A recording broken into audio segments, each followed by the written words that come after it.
On April 24, 1980, Operation Eagle Claw ended in a fireball. At a remote desert refueling site, an American helicopter collided with a transport plane. This photograph shows the aftermath. 8 American service members died in the burning wreckage. Multiple aircraft were destroyed, and the mission to rescue the hostages held in Tehran was aborted. The failure broadcast an image of severe American military vulnerability, creating a narrative of impotence that international media outlets cite decades later. The publicly accepted explanation for the disaster centers on bad luck. The operation was ostensibly defeated by unpredictable desert weather patterns and isolated mechanical failures in the helicopter fleet. Operation Eagle Claw was defeated by systemic architecture, a series of planning flaws embedded into the operation months before the helicopters ever left the Nimitz.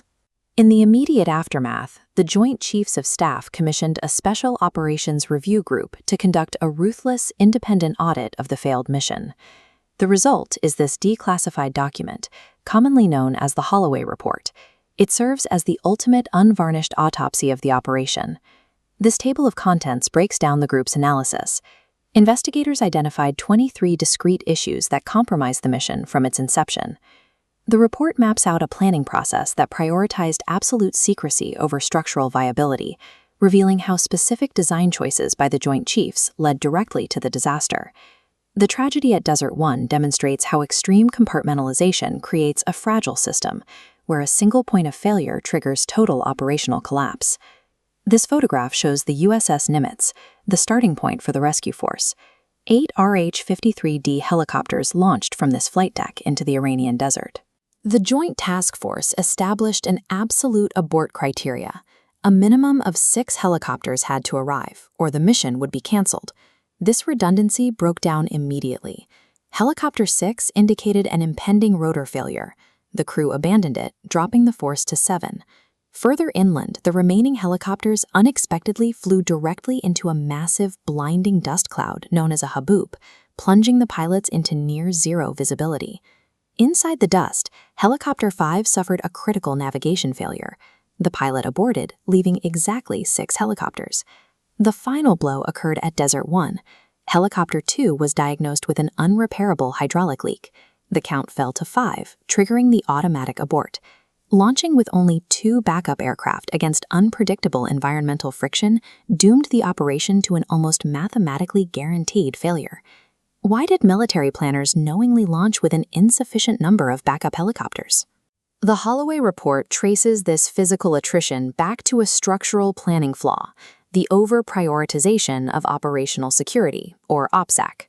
Looking at this page of the report detailing Issue 1, the authors demonstrate how OPSEC dominated planning.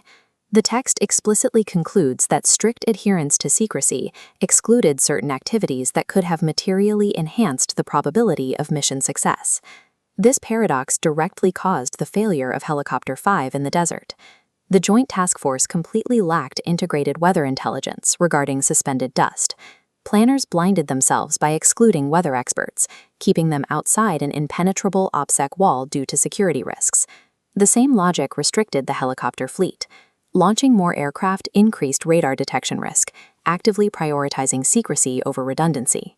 By ensuring absolute secrecy, planners engineered a fragile force that was blind to the environment and stripped of the backups required to absorb inevitable friction.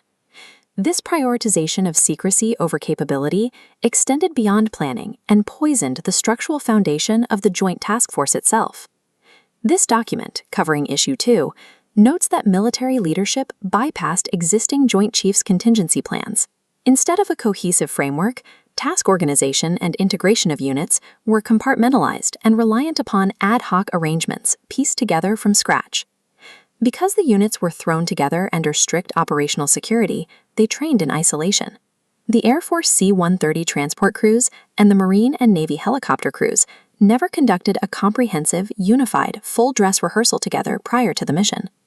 This lack of integration fractured the chain of command, leading to confusion on the ground at Desert One. Investigators found that command relationships below the commander were not clearly emphasized and were susceptible to misunderstandings under pressure. An organization cannot simultaneously build itself, plan a highly complex mission, and train for it from scratch.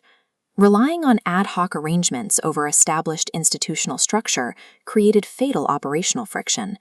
The evidence compiled by the review group reveals a mission defeated by its own organizational design long before it reached the Iranian desert.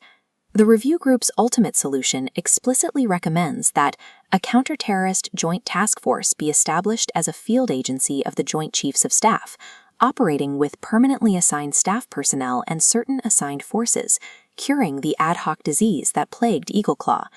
This exact recommendation laid the foundational architecture for what is now the United States Special Operations Command. Today, modern joint forces train together constantly, sharing intelligence and cementing command structures long before a crisis ever occurs. While military hardware has evolved significantly since 1980, the most critical upgrade was in systems engineering and organizational design. In high-risk environments where friction is guaranteed, ad hoc bravery can never scale. Only a permanent, unified institutional architecture can secure a mission's probability of success.